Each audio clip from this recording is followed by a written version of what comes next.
जय सियाराम। समाधानम कार्यक्रम के सत्र नंबर 38 में आप सभी का बहुत बहुत स्वागत।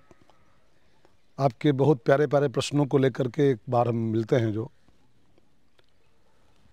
एक संदेश के साथ आज का कार्यक्रम शुरू करें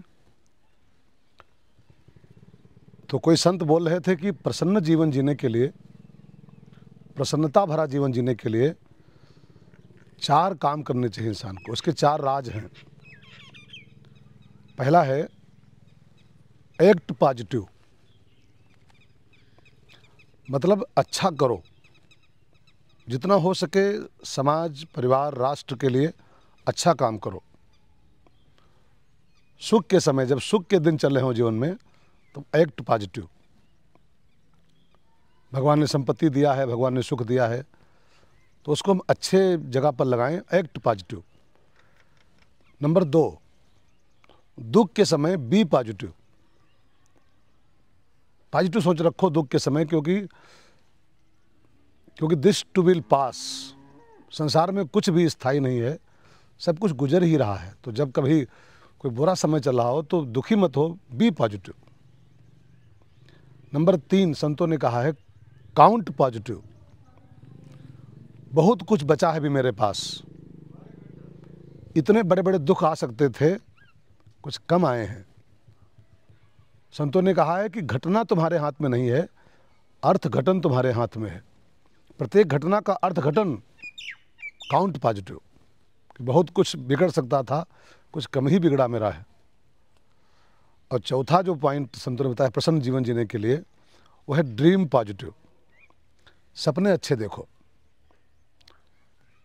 मैंने खबर पढ़ी थी कि एक समय ऐसा आया था सचिन तेंदुलकर के जीवन में कि लोग उस पर अंडे फेंक कर मारते थे। एक समय था, उसका दौर था। तो किसी ने कहा कुछ बोलते क्यों नहीं, लोग टांट मारते हैं, अंडे फेंक के मारते हैं, कुछ बोलते क्यों नहीं हो? तो सचिन ने कहा था कि मैं नहीं बोलूँगा, एक दिन मेरा बैट बोलेगा। Dream positive. अच्छे सपने देखो, सब अच्छा हो जाएगा। ब्रिटेन का एक राष्ट्रपति चर्चिल एक स्कूल में गया। बड़ी तैयारी लोगों ने किया कि राष्ट्रपति महोदय आ रहे हैं। और वो गया तो क्लास में जो सबसे पीछे की बेंच थी, बच्चा बैठा था एक, उसी में जाके बैठ गया उसके बगल में, और बोला चिंता न करना बेटा, मैं भी कभी इस क्लास में सबसे पीछे की बेंच पर बैठता था, आज राष्ट्रपति हूँ। तो ड्रीम पॉजिटिव। हम अच्छा कर सकते हैं, बहुत कुछ अच्छा कर सकते हैं।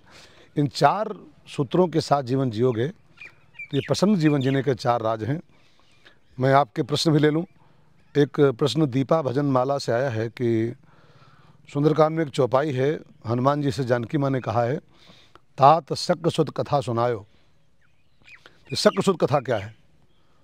तो ये अरण्यकांड में कथा आती है कि जब इंद्र का बेटा, शक्रसुत इंद्र का बेटा जानकी जी के चरणों में चोंच मार के भागा था, तो भगवान राम ने उसके पीछे अपना बाण छोड़ दिया था।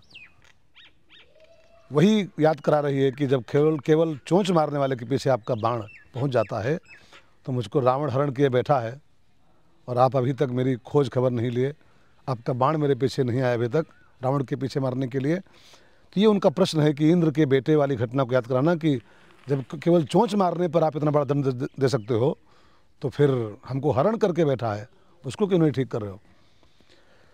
एक प्रश्न आया है कि क्या केवल पूजा पाठ करने वालों को ही मोक्ष की प्राप्ति होती है? एक संशय भरा प्रश्न ये है कि क्या केवल पूजा पाठ जो करते हैं उन्हीं का मोक्ष होता है, बाकी सब? वास्तव में मोक्ष होता है अच्छे कर्म करने वाले का। भगवान ने गीता में कहा है, उद्धरेत आत्मना आत्मनम। अपना उद्धार हम अच्छे कर्मों से ही कर सकते हैं। पूजा पाठ भी एक अच्छे कर्म में की लिस्ट में आता है, इसलिए पूजा पाठ की आवश्यकता जीवन में है। बाकी अच्छे कर्म करो तो मोक्ष की प्राप्ति होगी, भगवान का भजन करो तो मोक्ष की प्राप्ति होगी। एक प्रश्न आया है अभय सिंह मुजफ्फरपुर बिहार से कि महाराज जी, जब जन्म मरण का कारण ईश्वर है तो मनुष्य क्यों डरता है कि मुझे कोई मार देगा? थोड़ा प्रश्न उलझा हुआ है।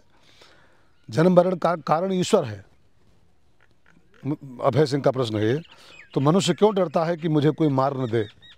अथवा कई बड़े बड़े संत लोग भी अपने साथ रखते हैं गनर वगैरह कि कोई मार न दे हमको, तो क्यों डरता है मरने को इंसान? तो इसके पीछे बस एक ही प्रश्न, इसके शब्द में उत्तर इसका हो सकता है। एक शब्द प्रयोग किया गया, अभिनिवेश। अभिनिवेश माने जीने की इच्छा।